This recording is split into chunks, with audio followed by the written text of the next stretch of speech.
Imagine this. You're sipping coffee at dawn, looking out the window, and the HOA president is standing there on your front step, sliding a key into your door like she owns the place. Not knocking, not calling, just unlocking your home.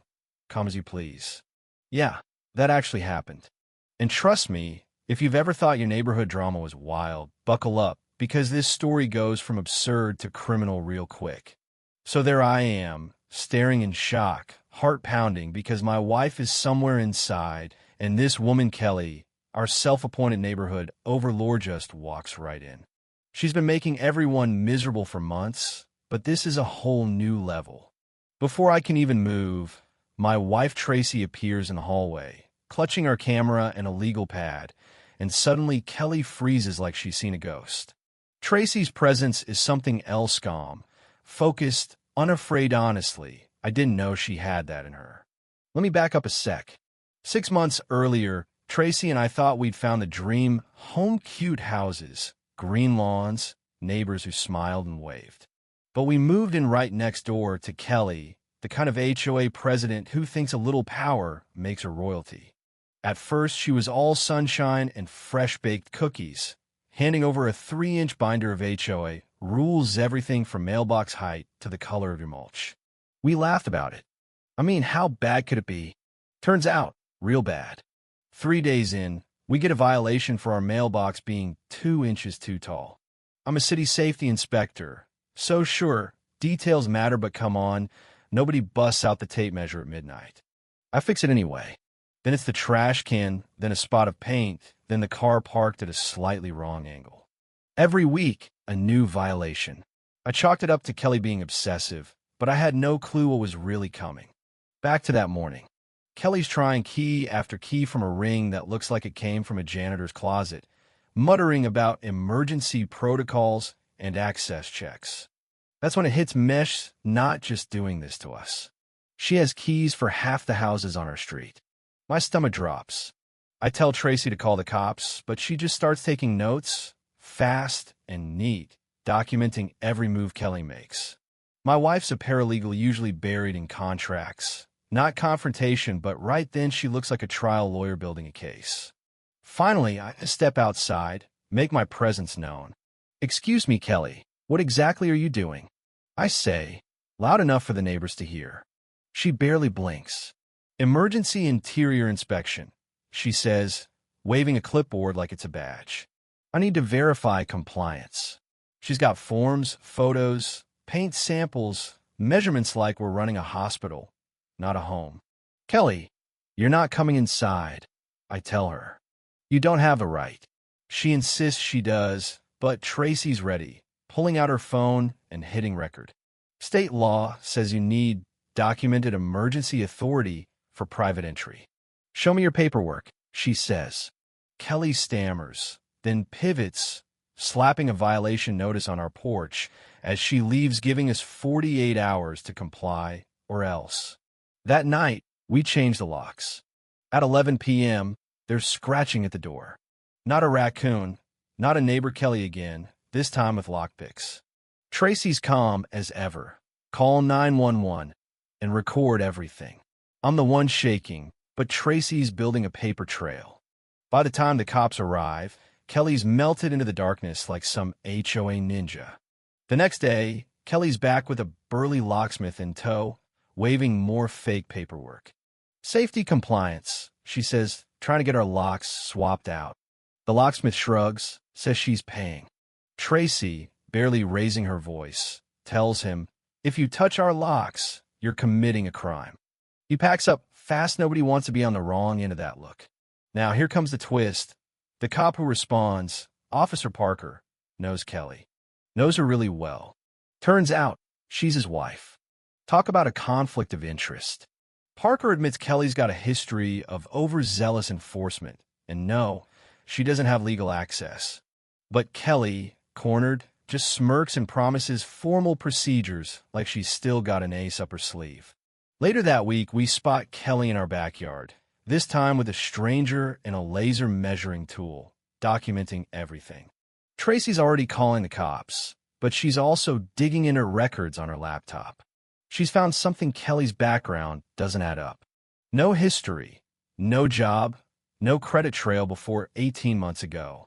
She's using an alias, Tracy says, and she's connected to your old cases. That's when things get personal.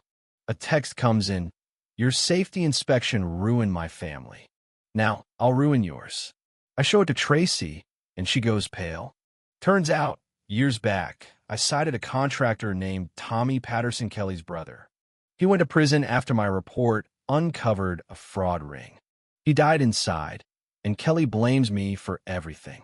But Tracy isn't rattled. She reveals she's not just a paralegal, she's a federal investigator assigned to track Kelly's campaign of revenge against officials like me. My whole marriage, our move to this neighborhood, it was part protection detail, part real love. The news hits me like a punch to the gut, but it all makes sense: the late nights, the research, the calm under pressure. Kelly's not alone. She's part of a bigger network targeting inspectors, city officials, anyone who got in the way of her brother's schemes. They framed me, doctored audio of me threatening Tommy, spread it to the press, tried to destroy my career. Tracy's team uncovers the fakes, exposes Kelly and her crew, and builds a federal case that brings the whole ring down. The day Kelly gets arrested is pure cinematic justice. She shows up one last time, key in hand, a whole crew behind Heronley to be met by Tracy, holding a federal warrant. Kelly freezes, clipboard hits the floor, and for once she's speechless. Officer Parker, flanked by 2 federal agents, reads her rights. Neighbors watch from every porch, phones out. The sound of Kelly's key ring scattering across our floor is the best music I've ever heard. Kelly gets 25 years, her network crumbles, and I get my life and my name back.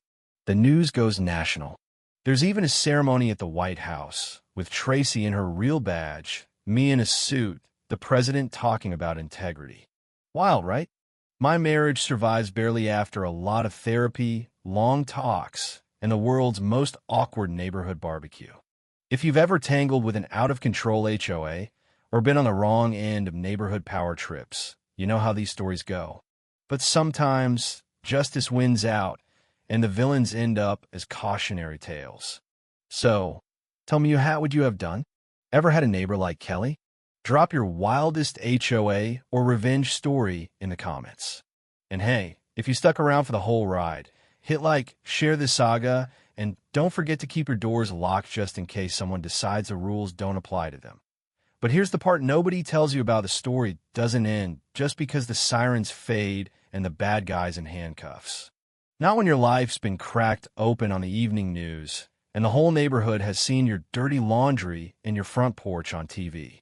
For a week after Kelly's arrest, our street was a circus reporters camped out, neighbors rubbernecking, and every time I opened the mailbox, there was a new anonymous note, some saying thank you, some asking if I was really the monster the tabloids made me out to be.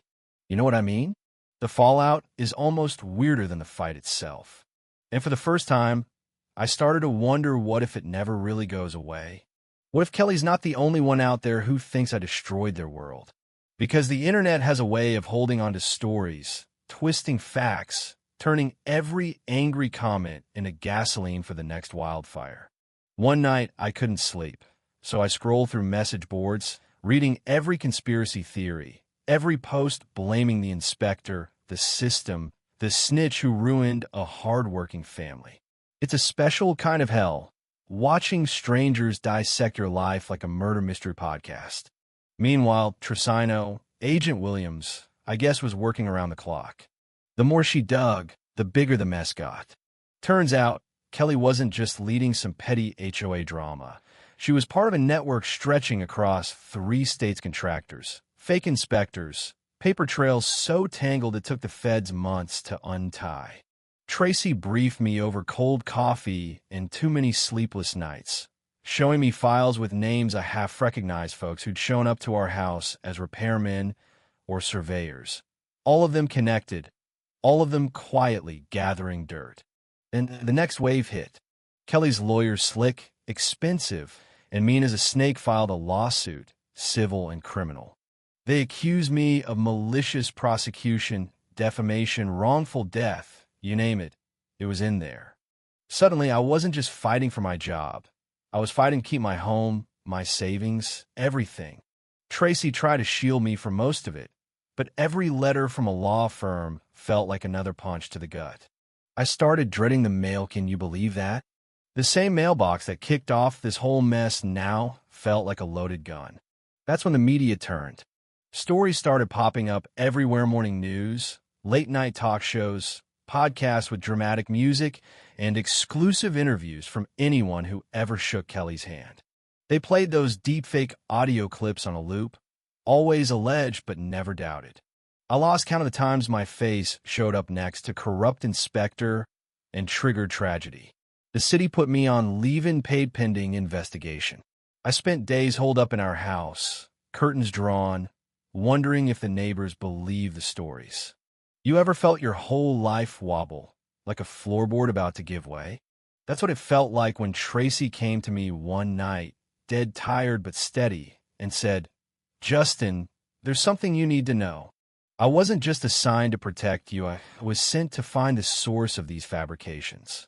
Turns out, she'd been investigating not just Kelly, but an entire operation that specialized in destroying whistleblowers, building fake cases, smearing reputations, running people out of their jobs and their towns. And get this, I wasn't the first. There were at least 6 inspectors before me, 2 of whom had left the state, 1 who'd ended up in the hospital. So now, it wasn't just my career on the line, it was my sanity. Tracy's team started pulling together the real evidence. Voice analysis, metadata, surveillance tapes proving those tapes were stitched together from public meetings and social media, not real threats. But proving your innocence takes time, and every day felt like a year. Some nights, I'd hear a car slow rolling down our street and wonder if it was another private investigator, or worse, someone looking for payback. Then came the day everything turned again. City Hall called. "Mr. Roberts, you've been fully cleared. The evidence against you is falsified." I should have felt relief, but honestly, all I felt was tired. Still, I'll never forget walking into that city building and shaking hands with the new mayor, who told me straight out, "We failed you. We failed a lot of people. That ends now." The city offered me my old job back plus a promotion if I wanted it. But something in me had shifted. After what I'd seen, I knew I couldn't just go back to checking fire exits and boiler rooms. Instead, I started working with Tracy's task force, helping teach new inspectors how to spot the signs, how to protect themselves, how to stand up to pressure when it gets personal. The 2 of USIN unlikely team became something of a legend in inspector circles. And yeah, we still get the occasional weird look at the grocery store, still have neighbors who won't make eye contact, but we also get letters real, handwritten notes from families whose homes were saved, from workers who walked away from jobs that could have killed them.